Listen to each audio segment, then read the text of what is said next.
The day I found out, I didn't cry. I didn't scream. I didn't throw things. I didn't do any of the things you see in movies when a woman discovers her husband has been living a double life. I just sat there. On the edge of our bed, the bed we'd shared for 9 years, holding his phone in both hands like it was a piece of evidence at a crime scene. Because that's exactly what it was. But here's the thing nobody tells you about moments like that. The betrayal that broke me wasn't the affair. It was the name I saw in those messages just above his. The name that appeared over, and over, and over again. His mother. Patricia. She knew. She had known for 2 years. And she said nothing. Not one word. Not to me, the woman who had cooked Sunday dinners at her table, driven her to chemotherapy appointments, held her hand when she was scared, and called her Mom because my own mother had passed away, and I genuinely believed, that Patricia had filled that space in my heart. She knew her son was destroying me. And she chose him. So I made a decision that day, sitting on that bed, in that quiet, that I would not walk away quietly. I would not be the woman who disappears. I would make sure that when this was all over, Patricia would lose everything she had helped him protect. This is my story. And I want you to stay until the end, because what happened to Patricia? Even I didn't see it coming. My name doesn't matter. But for this story, call me Claire.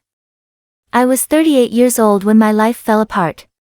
And from the outside, it looked like I had everything. A beautiful home in a quiet suburb. A career I'd built from nothing. I was a senior project manager at a logistics firm, 12 years of work, 2 promotions, a team of 14 people who trusted me. I had a garden I tended on weekends. A golden retriever named Biscuit who slept at the foot of our bed. A husband, Daniel, who was charming and funny and made people feel like the most important person in the room. We'd met at 26. Married at 29. Tried for children for years, lost 2 pregnancies, and eventually, quietly, made peace with a life that was just the 2 of us. It was a good life. Or at least, I thought it was. What I didn't know then, and know now with brutal clarity, is that the version of my life I believed in was a construction. A stage set. Beautiful from the front. Nothing but scaffolding behind it. Daniel is, a salesman. Not just in his job, which was selling commercial real estate. In everything. He sold people a version of himself that was warm, dependable, honest. He sold me that version for 9 years. And he was so good at it that I never once questioned the product. His mother, Patricia, was 71. A retired schoolteacher. Small woman, sharp eyes, always dressed neatly even when she was at home. She had the kind of face that made people trust her instantly, soft lines, a gentle smile, silver hair she kept pinned up. She reminded me of someone's favorite grandmother. She was the person I had called, sobbing, the night of my second miscarriage. She had held me and said, "Claire, you are the best thing that ever happened to this family." I believed her. I was a fool. For the first 7 years of our marriage, things were, genuinely, I think, good. Daniel worked long hours. So did I. We were a 2-career couple with no children, which meant we had money, independence, and the kind of quiet companionship that comes from 2 people who've built a comfortable rhythm together. We had date nights on Thursdays. We took 2 vacations a year, usually somewhere in Europe in spring, somewhere warm in winter. We had friends we liked, dinners we hosted, a life that felt full. Patricia was part of that life. Every Sunday, without fail, we drove 30 minutes to her house for lunch. I cooked half the time. We watched old films together. I helped her with her garden. When she was diagnosed with early-stage breast cancer in year 5 of our marriage, I was the one who drove her to every single appointment because Daniel's schedule was too unpredictable. I didn't resent it. I loved her. The first crack appeared so small that I almost missed it entirely. It was a Sunday. November. I remember because the leaves had just come down and Daniel had promised to help me rake the garden that afternoon. We were at Patricia's for lunch, and his phone buzzed 3 times in quick succession while we were eating. He didn't look at it, which was not unusual. But Patricia did. Her eyes went to his pocket, just for a fraction of a second, and then back to her plate. And something passed over her face. Something I couldn't name then. Something I would spend the next 2 years trying to identify. If I had to name it now, I'd call it relief. Like she'd checked something and found it wasn't a problem. I told myself I was imagining things. I went home, raked the leaves alone because Daniel said he had a few work emails to catch up on, and I made tea and watched television and went to bed. And I forgot about it. Until 3 months later, when it happened again. By the time year 8 rolled around, I had a collection of small, strange moments that I kept in a box in the back of my mind and refused to open. Daniel working late more often. Not dramatically more, just enough that it registered somewhere beneath my conscious thought. A new gym membership he never seemed to use, but left the house for 3 mornings a week. A weekend work conference in Edinburgh that he came back from quieter than usual. Thoughtful. Like a man returning from somewhere he wished he could still be. And Patricia, who had always asked about me, about my work, my health, my feelings, suddenly shifting. Subtly. The questions became more surface level. She stopped asking about our plans for the future. She stopped making comments about us one day doing things together, the cottage holiday she'd always talked about, the Christmas trip to Vienna she'd been saving for. It was as if she had removed herself from our future. As if she knew something about it that I didn't. I told my friend Donna about it one evening over wine. Donna, who has the instincts of a bloodhound and the bluntness of a freight train, looked at me over her glass and said, "Claire, how long have you been describing a woman who knows something she's not telling you?" I said, "That's ridiculous." She said, "Is it?" I drove home that night and sat in the car in our driveway for 20 minutes. I told myself, I trust my husband. I trust my mother-in-law. I am not going to become a paranoid woman who dismantles her marriage over a feeling. I went inside. I did not check his phone. I would spend the next year wishing I had. The truth, when it came on an ordinary Tuesday. I had come home early from work. A meeting had been cancelled. I'd stopped at the bakery, bought a lemon tart because Daniel loved them, and walked through my own front door feeling, absurdly, light. He wasn't home. I set the tart on the kitchen counter. His phone was on the kitchen table. He'd forgotten it. I walked past it. I put the kettle on. I walked past it again. And then I stopped. Because in 9 years of marriage, I had never once looked through my husband's phone. Never felt the need to. Never wanted to. But standing there in that kitchen, with the kettle beginning to hum and the afternoon light coming through the window at that particular angle, something shifted in me. Something quiet and certain, like a door closing in a room you didn't know was open. I picked up the phone. He didn't have a passcode. He'd never felt the need for one. That should have told me something too. I opened his messages. The first name I saw was one I didn't recognize. A woman's name. I won't say it here. I'll call her Melissa.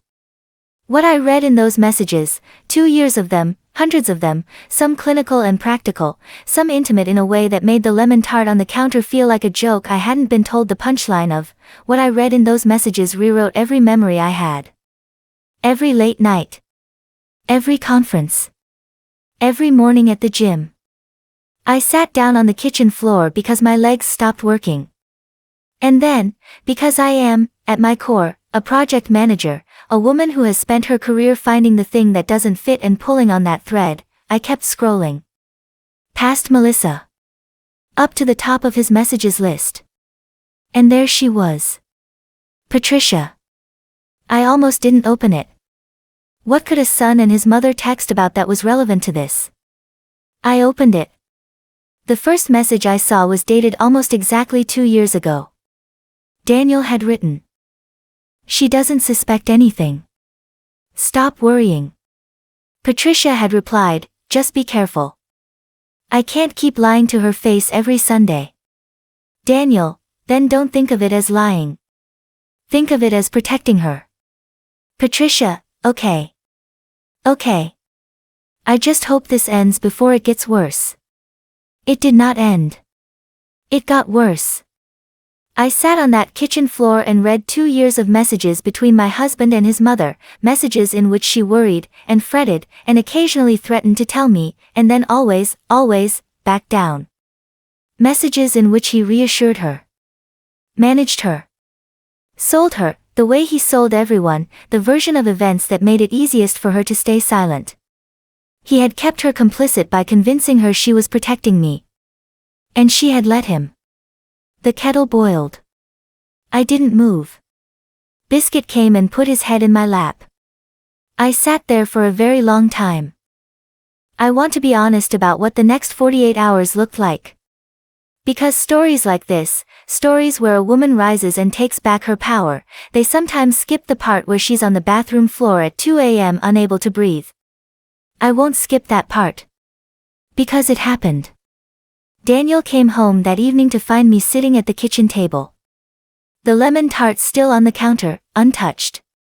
His phone where I'd placed it, in the center of the table, between us like an exhibit. He took one look at my face and he knew. To his credit, the only credit I will ever give him, he didn't lie. He sat down. He said her name before I asked. He said he was sorry. He said it had started as something small and become something he didn't know how to stop. I asked him one question. Does your mother know? He paused for exactly 1 second too long. Yes, he said. That pause. That 1 second.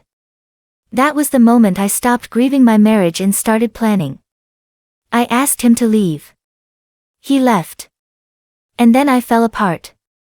For 48 hours I was barely a person.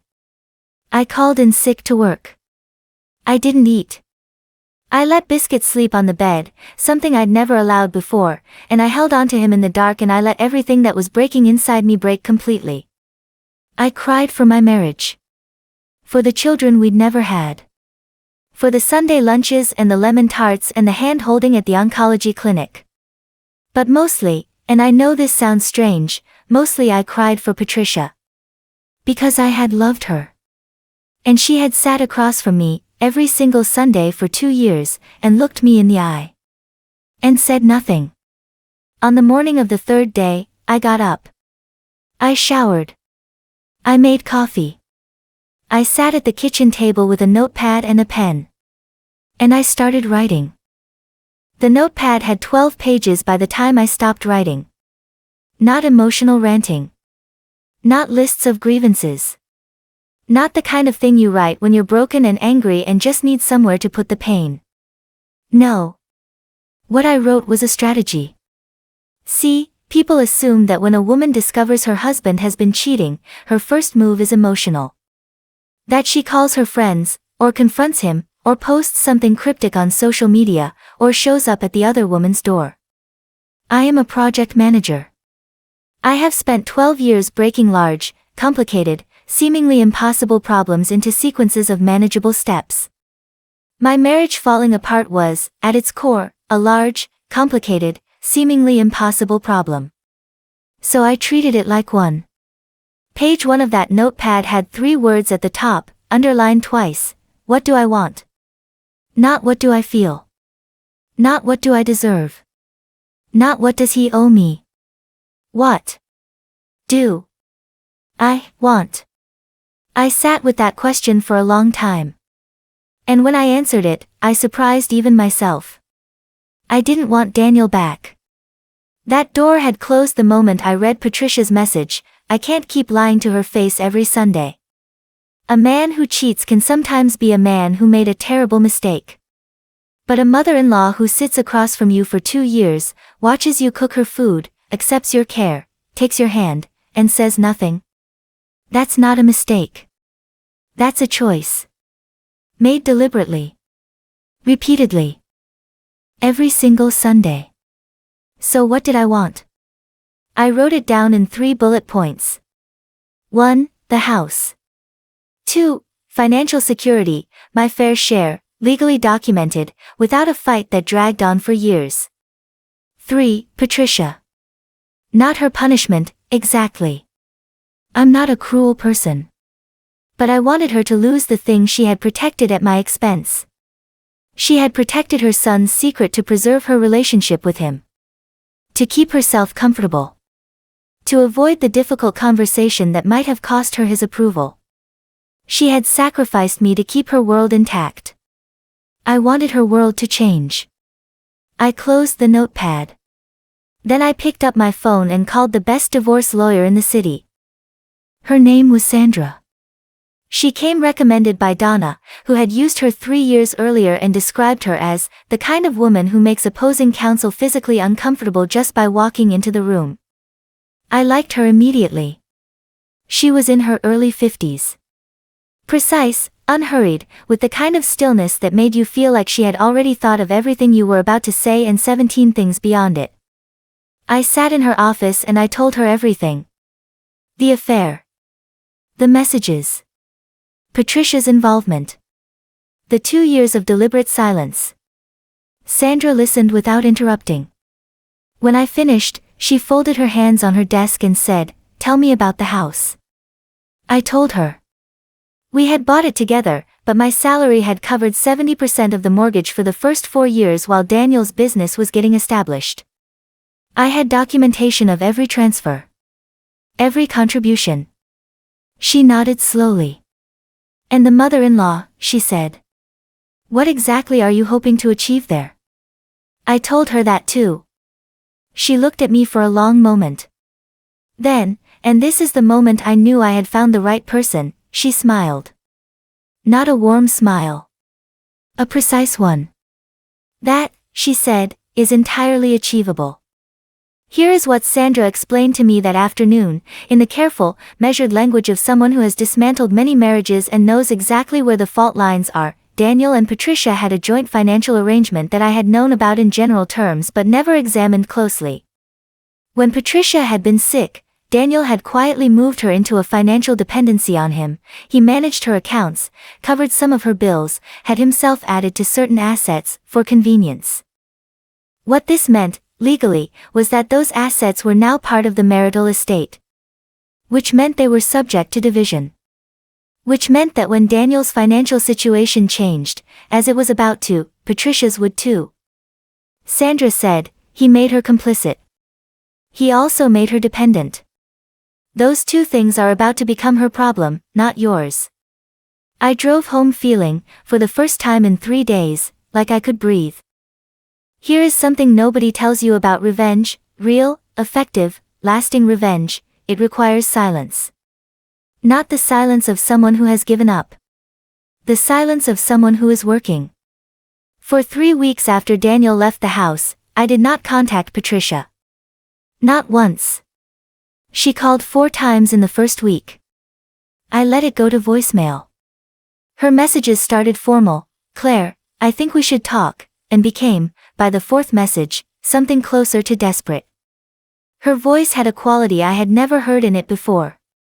Fear. Good. I also did not tell anyone what I was planning. Not Donna. Not my colleagues.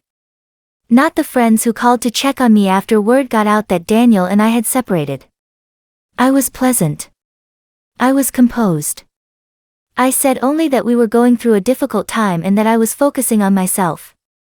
Meanwhile, Sandra was building our case with the quiet efficiency of someone defusing a bomb. Daniel, to his credit, again, the only credit, did not fight immediately.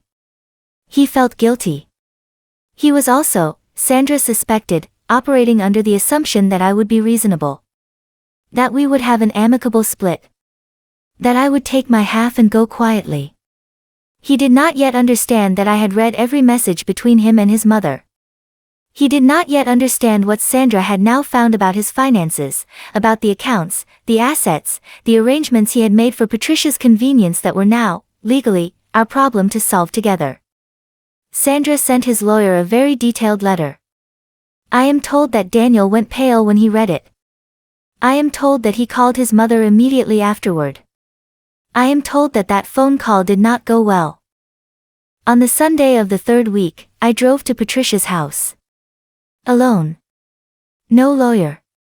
No Donna riding shotgun for moral support. Just me, in my car, on that familiar 30-minute drive I had made almost every week for 9 years. I brought nothing. No lemon tart. No flowers. No casserole dish. Just myself. She opened the door before I could knock. She must have seen my car pulling up.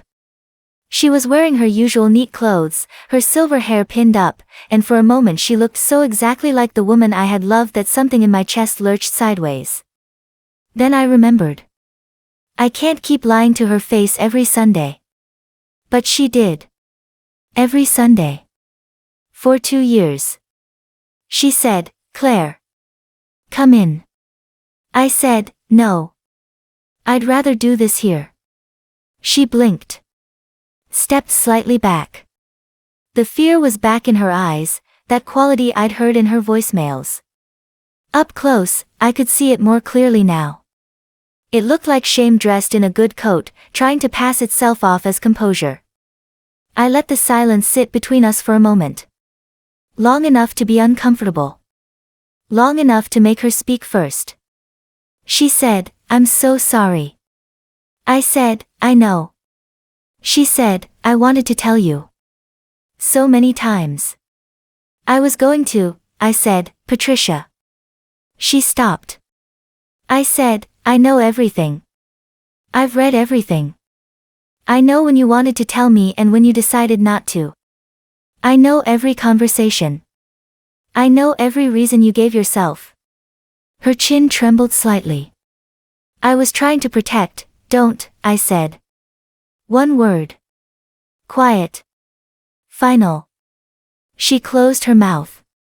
I looked at her for a long moment, this woman I had called mom, this woman I had driven to chemotherapy, this woman who had held me after my miscarriages and told me I was the best thing that had ever happened to her family. I'm not here to fight with you, I said. I'm not here to scream. I'm not here to make you feel worse than you already do. She let out a small breath. Relieved. Too soon. I'm here, I said, because I think you deserve to know what's coming. Not because I owe you that. But because I was raised to be honest with people. Even when they weren't honest with me. And then I told her. Calmly. Clearly. In plain, simple language. I told her what Sandra had found. I told her what the legal process was going to look like. I told her that the financial arrangements Daniel had made, the ones she'd thought were protective, convenient, kind, had made her assets part of our marital estate. I told her that this was not something I had engineered. It was simply the consequence of choices that had already been made. By Daniel. With her knowledge. I watched the color drain from her face as the implications settled one by one, like stones dropping into still water. She said, but, the house, I said, I know. She said, Daniel told me it would be fine. He said you would, Daniel, I said, gently, told you what you needed to hear. That's what Daniel does. The silence that followed was one of the most complete silences I have ever stood inside. Patricia sat down on her front step. Slowly. Like someone whose legs had made a decision her brain hadn't caught up with yet. She looked old, suddenly. Not the sharp, neat, composed woman who had managed her fears so well for 2 years. Just an old woman sitting on a step, realizing that the person she had trusted to handle things had handed her consequences she hadn't agreed to carry. I felt something then that I hadn't expected. Not triumph. Not satisfaction. Something more complicated than either of those things. I felt sad. Because I had loved her. I genuinely had. And standing there, looking at her on that step, I could see that some part of her had genuinely loved me too, had been genuinely conflicted, genuinely ashamed, genuinely frightened of exactly this moment for 2 years. But love without action is just feeling. And feelings don't drive you to chemotherapy appointments. Actions do. She had felt. She had not acted. I had done both. I said, "Take care of yourself, Patricia." And I walked back to my car. The legal process took 4 months. I won't walk you through every detail because honestly, the details are less important than the shape of what happened. Sandra was, as advertised, extraordinary. Daniel's guilt made him cooperative in ways that surprised even her. He didn't contest the house. He agreed to a financial settlement that left me stable and secure. He signed everything Sandra put in front of him with the quiet efficiency of a man who knows he has no ground to stand on and has decided that the fastest way through shame is straight ahead. What he had not anticipated, what I don't think either of them had fully understood until Sandra's letters started arriving, was the Patricia problem. The financial arrangements Daniel had made for his mother's convenience over the years had created a legal entanglement that could not simply be unwound by goodwill. Assets that Patricia had considered entirely hers were subject to disclosure. Accounts Daniel had managed on her behalf were part of the marital financial picture. It did not mean Patricia lost everything. I want to be precise about that, because I am not a monster and that was never my actual goal. What it meant was that Patricia's financial life, which she had allowed Daniel to quietly absorb into his own for years, now had to be formally separated. Legally. Expensively. Slowly. It meant lawyers for her too. It meant paperwork and disclosure and the particular humiliation of having a stranger examine the details of your finances and explain to you, in professional language, the consequences of arrangements you had made in good faith with someone you trusted. It meant that Daniel, who was now also dealing with his own legal costs, his own settlement, his own restructured financial life, was no longer in a position to simply absorb her expenses the way he once had. For the first time in years, Patricia was financially on her own. And she was 71 years old. And she was not, it turned out, as prepared for that as she had assumed. I heard about most of this secondhand, through Donna, who heard it through the particular osmosis of a small social circle in a mid-sized city. I did not seek the information out. I did not take pleasure in receiving it, exactly. But I did not turn away from it either. I think that's honest. What I heard was this, that Patricia had had to sell a piece of land she owned, a small plot outside the city that she had planned to leave to Daniel, that she had always thought of as her legacy, her one significant asset. That the sale had gone through quietly, quickly, because she needed the liquidity. That Daniel, who was now renting a flat on the other side of the city and rebuilding his own life from considerably reduced circumstances, had not been able to help her. That the Sunday lunches had stopped. Not because of me. Because there was no longer a house to drive to, and no longer a dynamic between a mother and son that could survive what they had put each other through. I don't know what their relationship looks like now. I have genuinely tried not to wonder. What I know is that the thing Patricia had protected, the closeness with her son, the family structure she had kept intact at my expense, the comfortable arrangement in which everyone's needs were met except mine, that thing did not survive. Not because I destroyed it. Because it was already built on something that couldn't hold weight. I just stopped pretending not to notice the cracks. The house was mine by the end of April. I remember the exact morning it became official, not because Sandra called with dramatic news, but because the paperwork arrived in an ordinary envelope, in the ordinary post, on a Tuesday morning that looked exactly like the Tuesday morning 4 months earlier when everything had fallen apart. I stood at the kitchen counter in my dressing gown, holding the envelope, and I thought about how the most significant moments of a life rarely announce themselves. They arrive quietly. In envelopes. On ordinary Tuesdays. I made coffee. I sat at the kitchen table, the same table where I had placed Daniel's phone like an exhibit, the same table where I had sat for 48 hours unable to eat, and I read every word of every page. Biscuit sat beside my chair with his chin on my knee, the way he always did when he sensed I needed anchoring. When I finished reading, I put the papers down, looked at my dog, and said out loud, to no one in particular, "It's ours." Biscuit wagged his tail once, slowly, as if he understood the weight of it and was trying to be appropriate about it. I laughed.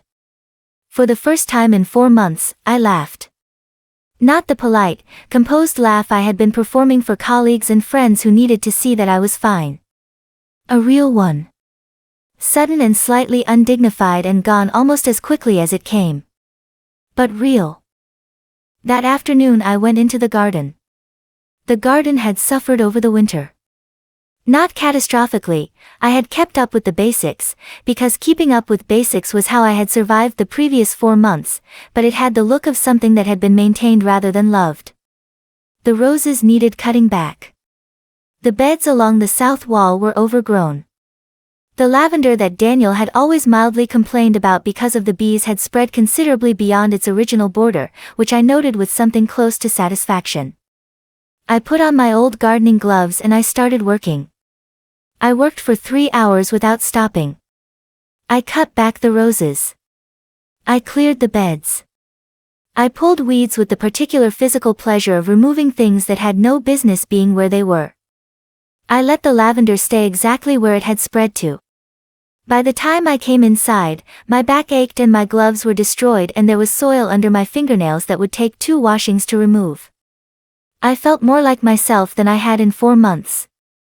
Maybe more than I had in years. That was the moment I understood something that I have been trying to find the right words for ever since.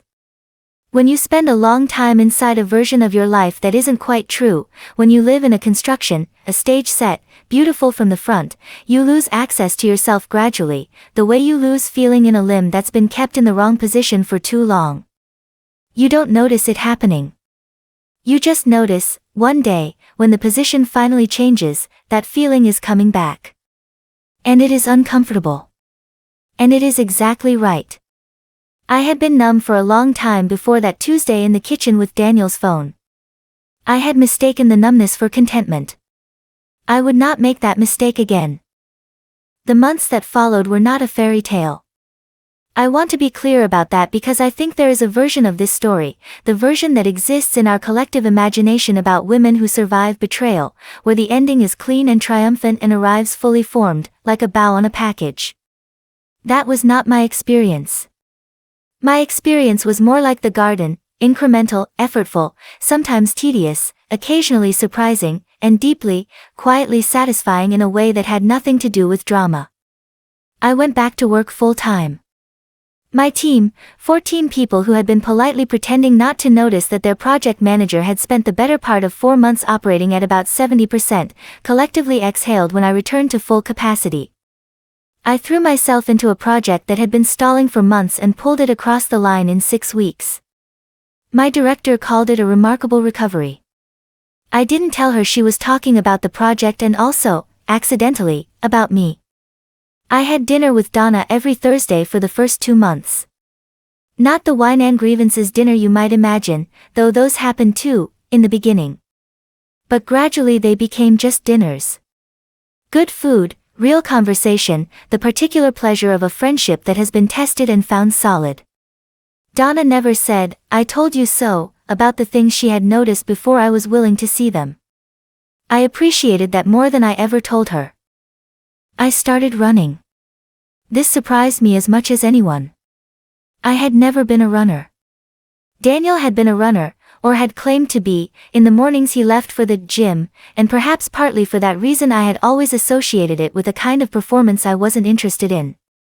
But one morning in May, very early, before the day had properly started, I put on my shoes and went outside and ran to the end of the street and back and then a little further, and something in the rhythm of it, the simple, non-negotiable physicality of putting one foot in front of the other, felt like exactly what I needed. I ran every morning for the rest of that year. It was never graceful. I was never fast. But I was always, by the end of it, more certain of my own body and my own mind than I had been when I started. That felt like enough. I did not date. People asked, with varying degrees of subtlety, when I was going to get back out there, a phrase that has always struck me as slightly alarming, as though the world outside a marriage is a wilderness one must be reintroduced to carefully, with proper equipment. I told them I wasn't ready. This was true. But it was also true that I wasn't in a hurry. I had spent 9 years oriented around another person's needs and rhythms and silences. I was discovering that there was something extraordinary in being oriented entirely around my own. I ate what I wanted for dinner. I watched films Daniel had always vetoed. I rearranged the living room furniture twice in 1 month because I could. I let Biscuit sleep on the bed every night, which he accepted with the dignified gratitude of an animal who has always known this was his rightful place and was simply waiting for the household to catch up. It was not a perfect life. Some nights were hard in ways that are difficult to explain to someone who hasn't lived them, the particular loneliness of a house that is yours and only yours, the way certain songs or smells or qualities of afternoon light can reach across months of recovery and find the part of you that is still, quietly, grieving. Some mornings I woke up and the first thought I had was not about myself or my garden or my work or my dog, but about Patricia. About what she was doing. About whether she was all right. About whether there was a version of all of this in which she had been brave enough to pick up the phone 2 years earlier, and what that might have looked like. Whether it would have hurt less. Whether anything would have been saved. I always arrived at the same answer. Maybe. But maybe wasn't enough to have built a life on. And, maybe she would have told me eventually, wasn't a reason to forgive silence that had lasted 2 years, 52 Sundays, 100 small moments in which she had looked at me and chosen to say nothing. I have been asked, since all of this became known in our social circle, because these things always become known, regardless of how quietly you move, whether I feel guilty about what happened to Patricia. Whether I think I went too far. Whether, knowing what I know now about the outcome, I would have done anything differently. The honest answer is no. Not because I am without compassion. I hope I have demonstrated, in this story, that I am not a woman without compassion. I drove that woman to chemotherapy. I called her mom. I held her hand when she was frightened, and I cooked her food, and I loved her in the particular way you love someone who has stepped into a space left by loss and filled it with warmth. That love was real. It did not become unreal just because she betrayed it. But here is what I know about compassion that I did not fully understand before all of this. Compassion does not require you to absorb the consequences of other people's choices. It does not require you to protect someone from the weight of what they have done. You can feel deeply sad for a person and still require that they stand in the result of their own decisions. You can grieve what was lost and still refuse to pretend it wasn't taken from you. Patricia made a choice. Over and over again, every Sunday, for 2 years. She chose silence. She chose comfort. She chose the easier thing, for herself, at the direct expense of someone she claimed to love. The consequences that followed were not something I imposed on her. They were the natural result of a structure she had helped build. I simply stopped holding up the part of it that was never mine to carry. That distinction matters to me. I need it to matter, because I am not someone who takes pleasure in another person's suffering. But I am also not someone who will tell a dishonest story about herself to seem more sympathetic. The truth is somewhere in the complicated middle. I am glad it is over. I am glad I did not go quietly. I am glad that the life I live now, in my house, in my garden, with my dog, with my recovered sense of my own self, is honest. Built on real things. No stage set.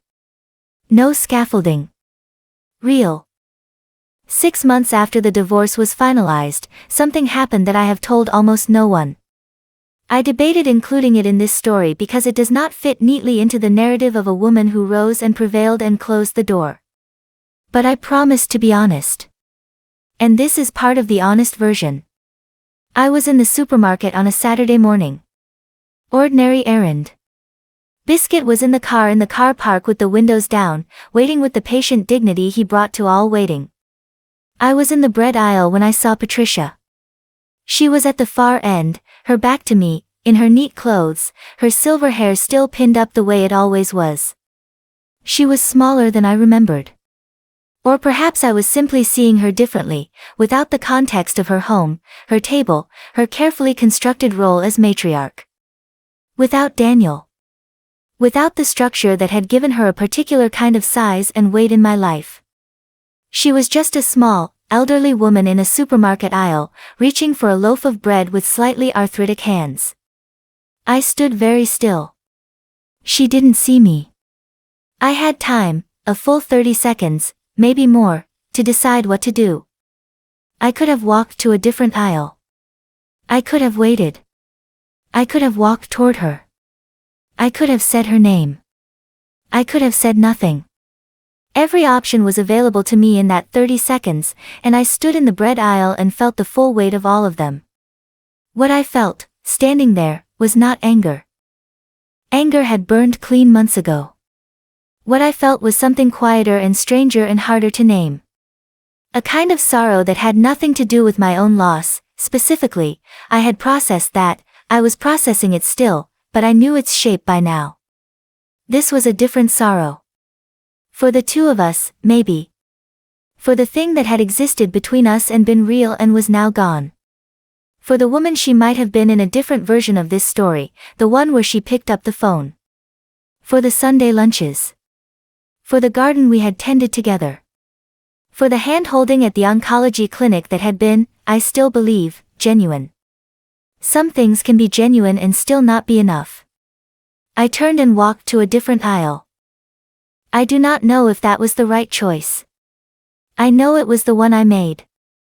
I know I walked out of that supermarket with my bread and my coffee and my quiet Saturday morning intact, and I sat in the car with Biscuit for a few minutes before starting the engine, and I let myself feel whatever I was feeling without trying to name it or resolve it. Then I drove home. I made coffee. I went into the garden. The lavender was extraordinary that year, it had spread further still, enormous and purple and loud with bees, and the scent of it came in through the kitchen window all summer long.